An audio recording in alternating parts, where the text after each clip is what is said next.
السلام عليكم ورحمة الله وبركاته، ازيكم يا حبايبي عاملين ايه؟ يا رب تكونوا بخير.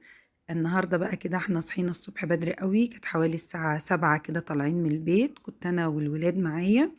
ابو علي كان عنده شغل يعني، فهنا كان في مفاجأة حلوة قوي قوي قوي في الفيديو ده، ان شاء الله تعجبكم زي ما عجبتنا كتير قوي. طبعا الفترة اللي فاتت انتوا عارفين ان كان عندنا شيخة من الإمارات، وهي عزمت ولادي إن هم يروحوا يعني يقضوا معاها أجازة نص السنة، يقضوها معاها في الإمارات يعني. فالمهم إن خلاص قالت لهم وكده، وجت تخلص الأوراق بتاعتهم، فإن كان ما ينفعش، لازم يا الأب يكون مقيم هناك يا يروحوا برفقة الأب أو الأم. فالمهم يعني بعد مشاورات قررنا ان احنا ان شاء الله هنروح انا والولاد، هنروح الامارات. فجينا هنا صحنا بدري وجينا قسم الجوازات، نعمل بقى الجواز عشان السفر ليا انا والولاد. طبعا ابو علي من غير شر مش هيجي معانا يعني، وان شاء الله تبقى رحلة سريعة وبسيطة، وان شاء الله تبقى ايه، خفيفة كده يعني. فقلت بقى اوريكم الاجواء ديت عشان تعرفوا معانا الايام اللي جايه ان شاء الله هيبقى فيها ايه. ده هنا طلب اصدار جواز سفر عادي. كان عندنا احنا جوازات، اللي عنده جواز بيجدد واللي ما عندوش بيعمل واحد جديد يعني. وهنا بقى زي ما انتوا شايفين الولاد كده، هتسمعوا بقى هم عاملين ايه في الفيديو ده. دلوقتي يا جماعة احنا عايشين قاعدين في أهدى مكان في العالم. طبعا كده تعالوا بقى وانا اوريكم البيت. ادي اهو الكرسي بيقعد عليه اتنين، وممكن حد صغير يقعد معاكم. ومن السقف من فوق شوفوا طويل ازاي، وشايفين الشبابيك، في شباكين. تعالوا بقى كده معايا البيت من بره، شايفين سقفه عالي ازاي وجميل. يلا بينا كده خش فيه بقى يا جماعة. من تحت شايفين من تحت اهو، اسمنت. زي ما انتوا شايفين يا جماعة، بنقعد فيه انا وحنان زي كده اهو. نقعد فيه انا وحنان اخت حبيبتي طبعا. بيتنا في امبارح. بصوا يا جماعة، بيتنا في امبارح حاجة. احنا دلوقتي طبعا جايين عشان نعمل الجوازات طبعا، وخلصنا يعني ان شاء الله، ومن زمان طالعة يعني.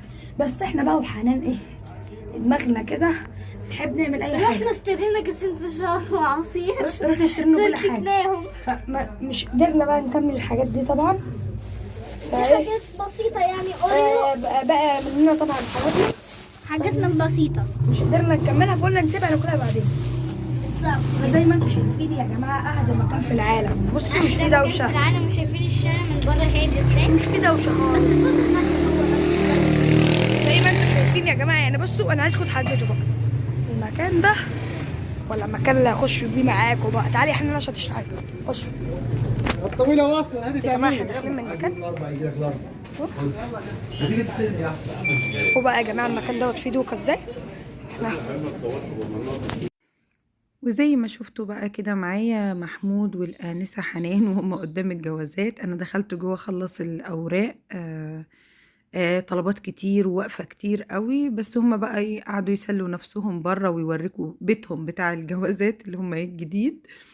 فالمهم كده بقى احنا رجعت خلاص خلصنا الأوراق يعني، وقالوا لنا بعد أسبوع بالظبط نستلم الجوازات بإذن الله.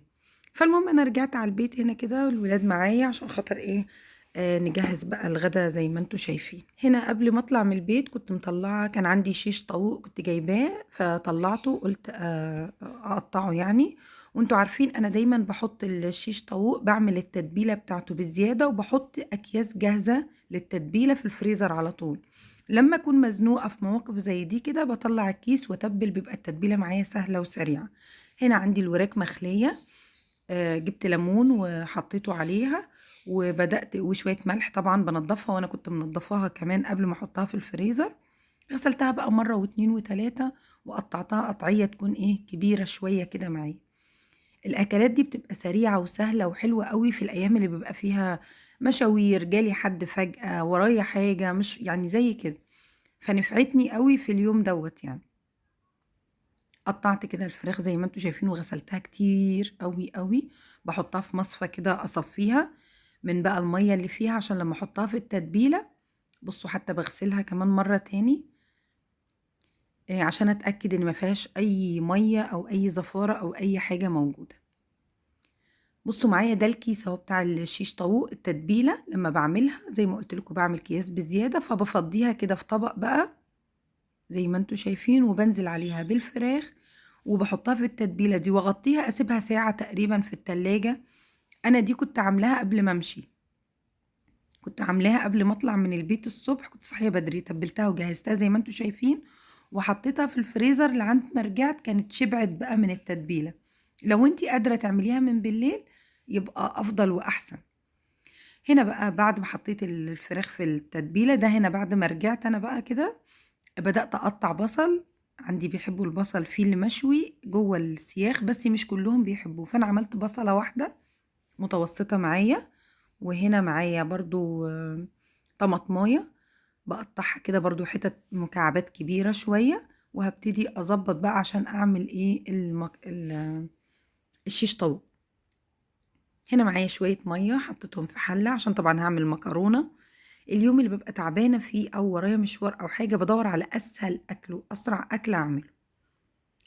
فالمهم انا يعني ايه بعيشكم مع هي اجواء اليوم اللي هو اللي احنا طلعنا فيه، وقلت هقول لكم على الخبر الحلو قوي ده اللي احنا شفناه. يعني طبعا احنا اكتشفنا ان ما ينفعش الولاد يسافروا لوحدهم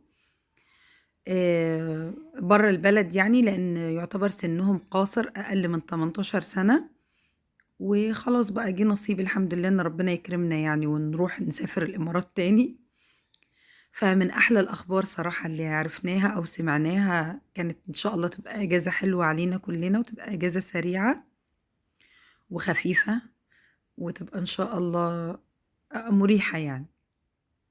المهم حطيت بقى زي ما انتوا شايفين الفراخ في العصي بتاعت الشيش طاووق ديت، وبحط بقى حبة طماطمايه، عندك فلفل الوان، عندك اللي موجود عندك بقى حطي. انا عندي بيحبوا الطماطم والفلفل وممكن قصدي والبصل، والبصلة كمان بلفها شوية في التتبيلة عشان تبقى واخدة من طعم التتبيلة شوية. ودي الكمية اللي معايا، دي كمية كيلو. بلم بقى الحاجات اللي باقية مني، جبت صينية كده وحطيت عليها الشبكة ديت، وبرص بقى الفراخ زي ما انتوا شايفين كده عشان ادخلها الفرن. ما بحبش احطها على شبكة الفرن على طول عشان ما تفضلش تنقط في الفرن من تحت، فكده اي تنقيط او اي حاجة بتنزل من الفراخ بتنزل على طول في الصينية اللي تحتها. بحاول اظبط بقى كده معايا عشان ايه الدنيا تبقى تمام. بعد ما خلصت رصتهم رصة حلوة كده، بصوا بقى بيطلع ما شاء الله. اللي حابب التتبيلة هيلاقيها في فيديوهات قبل كده، واحاول ان شاء الله يا رب ما انسى احط لكم اللينك بتاع الفيديو بتاع التتبيلة في صندوق الوصف عشان اللي عايز يوصل للتتبيلة يلاقيها على طول. بحط بقى كوبايتين 3 مية كده في الصينية من تحت، اولا عشان الصينية ما تتحرقش، ثانيا عشان خاطر البخار لما بيطلع بيطر الفراخ. عندي هنا شوية طماطم حلوين كده اكتر من نص الشفشق بشوية، ومعايا قرن فلفل احمر وقرن فلفل اخضر، ولو حراق كمان يبقى احسن. حتة زبدة على شوية زيت، بقطع عليهم بصلتين كبار كده عشان هعمل المكرونة. زي ما قلت لكم الاكلة بتبقى سريعة شوية وسهلة، والواحد دايما لما يبقى وراه حاجة يدور على حاجة تريحه يعني. هنا معلقة توم مهروس مع البصلة، بدوبهم كده مع بعض شوية، بخليهم يتحمروا. الصلصة بتاعت المكرونة البصلة بحب اخليها متحمرة سنة، يعني زي ما انتوا شايفين ما بخليهاش بيضة. شوية كمون على شطة على كزبرة وشوية بابريكا، هنا فلفل اسود، وهنا توم بودر، ومعايا شوية بصل بودر وشوية كمون. يعني عندك كمون وفلفل اسود توم بودر وبصل بودر وبابريكا، وعندي اللي هي الخلطة اللي انا بعملها ان شاء الله اعملها معاكم قريب، اللي هي الشطة على الكزبرة على الكمون. بصوا الفراخ بعد ما دخلت الفرن، اي حاجة بتنزل في الصينية على المية ما بتخليش الصينية تتحرق معايا وتتعبني في الغسيل بتاعها. ادي هنا بقلبهم بقى، بصوا المية بتبقى طالعة من تحت مطرية الفراخ من تحت ازاي، وبقلبها كده على الناحية التانية عشان برضو ايه تتحمر معايا. طبعا الفرن بيبقى على اعلى درجة حرارة، وبحطه على الشبكة اللي في النص، والحرارة بقى ممكن الشبكة اللي في النص ممكن تحت حسب حرارة الفرن بتاعتك. بصوا انا هنا وانا بحط المكرونة اتقلبت مني على البوتاجاز، فطبعا هشيلها بسرعة قبل ما تلزق وتقرفني بعدين في تنظيف البوتاجاز يعني. وبعدين هكمل بقى ايه الطبيخ عادي يعني. ادي هنا نزلت بالمكرونة على الصلصة، وبقى من عادتي انا او الاحسن ان انتي مش بتسوي المكرونة كويس، اخليها 3/4 سوا كده، ده شطة عشان تستوي شوية في الصلصة فتاخد من طعم الصلصة كده وتبقى متغرقة الصوص بتاعها. بحط برضو شوية شطة على كزبرة على كمون، دي بتبقى حلوة قوي.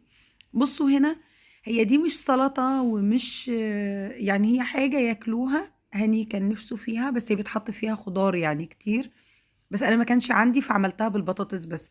المية اللي انا حطيتها دي المية بتاعت المكرونة، وانا بصفي المكرونة باخد طبق كده عشان لو حسيت انها لسه ما استوتش كويس بحط عليها شوية من المية بتاعت المكرونة. هنا ابو علي كان جه من الشغل وكنت انا اتأخرت في تجهيز الاكل فوقف معايا. بصوا معلقة زبدة وشوية زيت صغيرين، ونزلت بالبطاطس شوحتهم شوية. بعد ما اتشوحت شوية حلوين كده بحط عليها نص كوباية مية عشان تستوي. بصوا بقى تقدروا تحطوا جزر، تقدروا تحطوا بتاع ده فاصوليا الخضراء، اي خضار عندك، بسلة بتبقى جميلة برضو فيها. هي مش خضار سوتيه، هي كده، وفي هوريكم دلوقتي زي صوص كده بحطه عليها بيبقى طعمها جميل.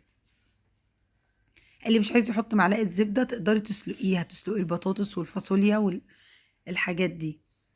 هي زي السلطة الروسية بس أنا عملتها بالموجود عندي. فهنا عندي علبة زبادي زي ما انتوا شايفين كده، عندي معلقتين اللي هما مايونيز، وعندي هنا معلقتين 3 كبار كده كاتشب حتى مش عايز ينزل معايا، الحمد لله ونزل. وعندي ده الهوت صوص، صوص الحار بتاع اللي هو هاينز دوت، اي نوع صوص حار عندك بلاش، لو ما عندكيش او مش عايزه تبقى حار خلاص بتكتفي بالزبادي والكاتشب والمايونيز على بعض وتحطيهم على البطاطس، بيبقى طعمها رهيب. ويستحسن لو عندك خضار تاني كمان كتير تحطيه عليها بتبقى حلوة قوي. خضار اللي هو مثلا فاصوليا خضراء، عندك جزر، عندك بسلة. وهنا كانوا مستعجلين مفيش وقت معايا فانا عملتها وهي سخنة. انا المفروض تخلي البطاطس تبرد خالص وتحطي عليها بقى الصوص ده، بتبقى رهيبة. بس انا بقى قلت اما ايه انجز، مش مشكلة هما ياكلوها سخنة سخنة بقى، مش ضروري يعني سلطة باردة ولا حاجة. بس المهم انتي لو هتعمليها اعمليها قبلها شوية البطاطس تبرد، وبعدين كليها برد، طعمها حلو قوي. ادي الفراخ طلعت معايا من الفرن، طبعا كشت النص معرفش ليه، بس طعمها حلو ما شاء الله، رهيبة يعني. حتى هي الاحسن كمان هما بيحبوا معاها الرز الابيض، بس انا بقى ايه استعجلت وعملت مكرونة. وادي بقى المكرونة والسلطة، وكده بقى هنغرف وناكل لان هم خلاص ماتوا من الجوع يعتبر. بتمنى بقى فيديو النهاردة يكون عجبكم، وبتمنى ما تنسوش تشتركوا في القناة وتفعلوا زر الجرس عشان يوصل لكم كل جديد، واستنوا بقى الفيديوهات الجاية فيها مفاجآت حلوة ان شاء الله.